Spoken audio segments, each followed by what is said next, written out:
Fala galera, beleza? Aqui é o Marcos. Hoje eu vou dar 10 dicas para vocês e mais um bônus de como criar uma masmorra inesquecível para os seus jogadores.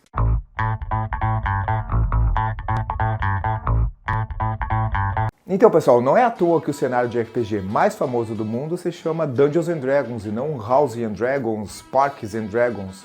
A dungeon é algo muito importante num jogo de RPG.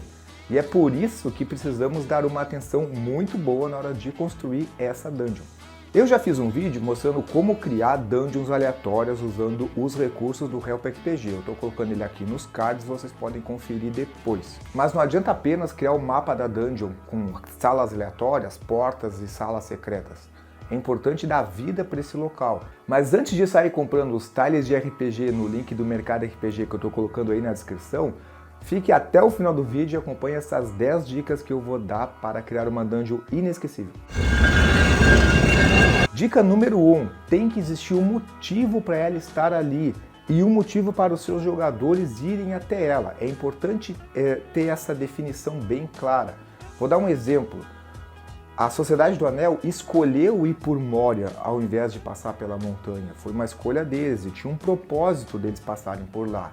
Eles não estavam conseguindo subir a montanha e era uma opção ir pela dungeon. E por que a dungeon estava lá? Bom, era uma antiga fortaleza de anões que estava ali naquele cenário.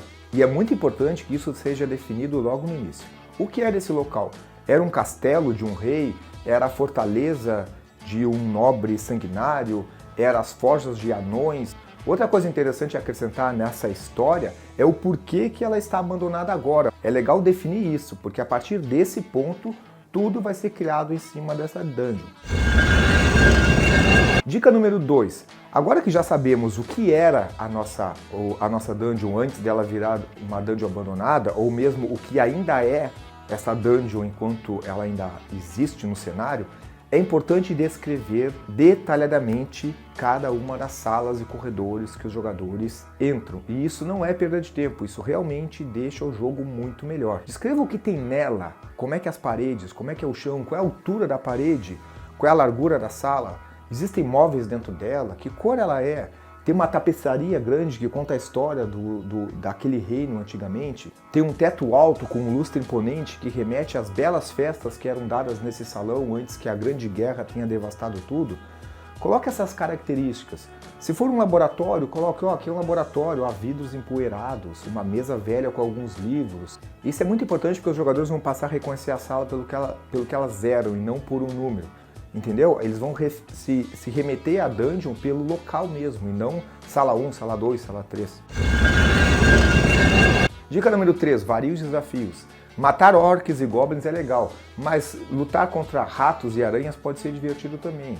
Lembre-se que nem todo desafio precisa ser combativo.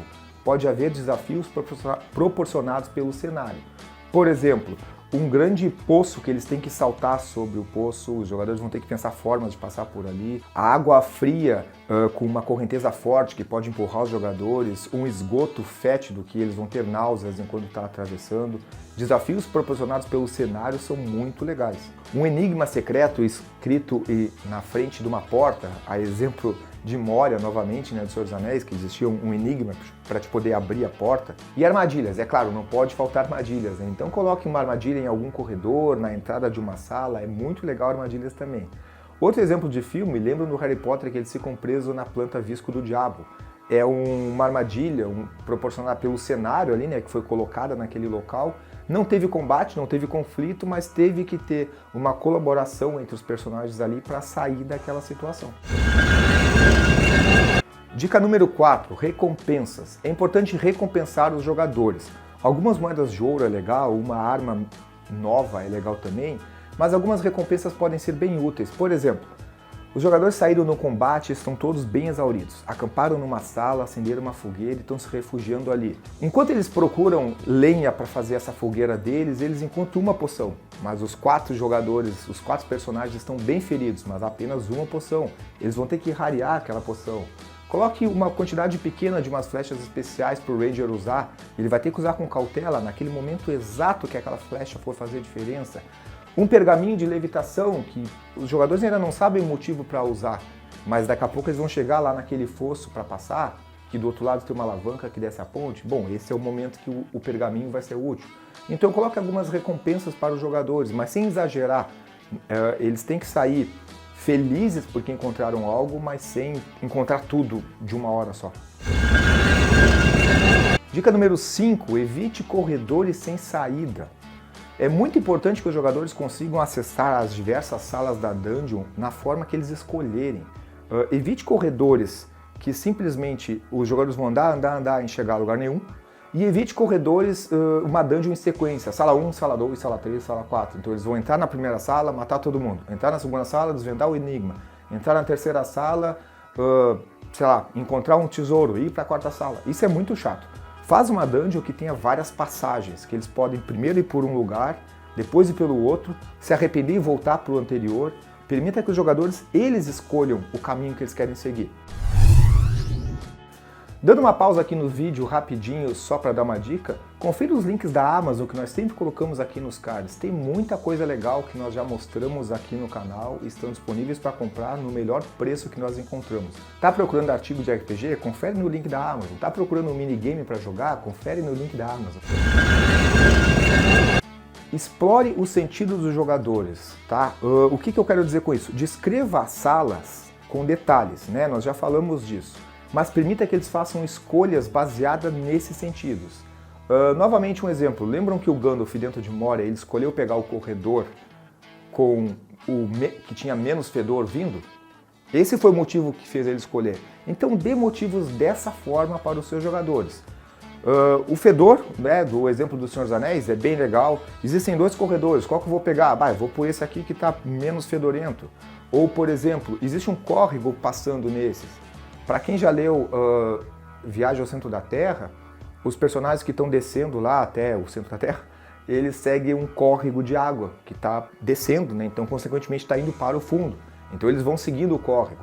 Então coloque essas opções. Aqui tem um córrego de água passando. Aqui vocês escutam ruídos de lobos. Nesse local aqui há pegadas de urso. Enfim, coloque várias informações sensoriais. Frio, luz, escuridão, cheiros, pegadas, coisas que os jogadores possam perceber e baseado nisso eles façam a escolha deles. Permita que os jogadores façam escolhas verdadeiras, não direita e esquerda, para cima e para baixo. Dica número 7, deixe o cenário bem vivo. Permita que os jogadores interajam com o cenário. Eles podem ter que arrastar armários para trancar uma porta, eles podem ter encontrado uma antiga balestra e vão usar para dar um grande golpe no troll que está vindo. Eles podem encontrar lá na caverna dos goblins um local onde diversas celas de lobos estão presos ali e eles vão soltar os lobos para que os próprios lobos ataquem os goblins. Algumas alavancas que eles podem acionar uma ponte levadiça ou coisa do tipo. Cuide da sinergia das criaturas. Não coloque criaturas aleatoriamente. Não coloque uma tribo de orcs, um elemental de fogo e um golem. Por que essas criaturas estariam aí nesse local? Entende? Pense nisso. É o laboratório de um mago maluco? Ele pode ter alguns kobolds que trabalham para ele. É o laboratório de um necromancer? Bom, é bem possível que se encontre zumbis. É um cemitério abandonado? Bom, talvez tenha um carniçais e zumbis também. Algum fantasma, de repente, está por ali. Uma tribo de orcs, eles podem ter algumas criaturas inferiores, de repente goblins ou kobolds que trabalham para eles. Uma sinergia bem comum, conhecida do Dungeons & Dragons, são os hobgoblins terem goblins e bugbears trabalhando para eles. Isso é uma boa sinergia, mas tome cuidado com isso, não coloque apenas coisas aleatórias que não fazem nenhum sentido. Dica número 9. Personagens para os jogadores mais sociais interagirem. É aquele personagem para o bardo interagir ou para aquele jogador que gosta de uma boa interpretação. O que isso significa? Vocês podem colocar um prisioneiro que eles vão resgatar e aquele prisioneiro ele lembra o caminho até aquela sala e vai dar uma dica importante para os jogadores. Ou de repente os jogadores estão chegando na dungeon e está um orc batedor fazendo a escolta ali daquele local. E um jogador que fala orc, ele escuta o orc resmungar que odeia o chefe dele, que se ele pudesse ele ia tomar o lugar e ia fazer as coisas desse jeito, porque ele é muito mais importante e ele está sendo subvalorizado. O jogador pode usar de uma interação ali para convencer aquele orc a ajudar eles, e aí eles tomam a dungeon e esse orc passa a ser o líder do local. De repente eles ganham um aliado ali, mesmo que momentaneamente. Dica número 10 e muito importante, cuide do tempo. Não deixe os jogadores passarem horas vasculhando uma sala, ficarem muito tempo indecisos em qual lado percorrer, ficar andando no corredor, passo por passo, procurando armadilha, e vai demorar horas para percorrer um corredor de 1,5 m. Não deixe que isso aconteça.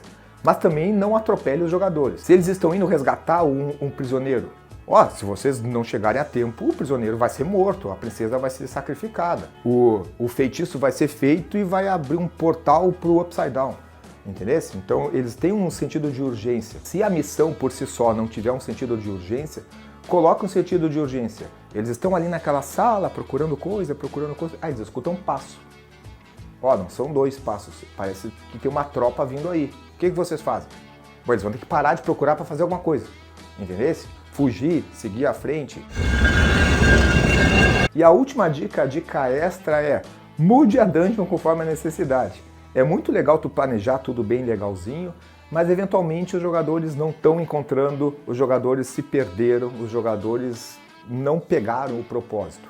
Muitas vezes não é porque os jogadores falharam. Muitas vezes e eu diria até que na maioria das vezes, nós mestres não nos expressamos com clareza.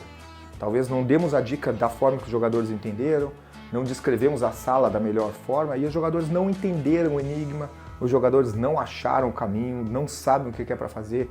Nessas situações, dê um empurrãozinho, antecipe a sala do tesouro, faça com que eles escutem o grito de socorro da princesa. Se perceber que está perdendo o ritmo, dá aquele empurrãozinho para os jogadores. Às vezes eles precisam, porque eles não entenderam nada, ou talvez o mestre não soube se explicar de forma adequada. Agora eu entendi! Agora eu saquei! Agora todas as peças se encaixaram! Então, pessoal, essas foram as minhas 10 dicas sobre masmorras. Se vocês têm alguma outra dica que eu não abordei, coloque aí nos comentários. Quem gostou, deixa um like, compartilha com os amigos, se inscreva no canal e falou!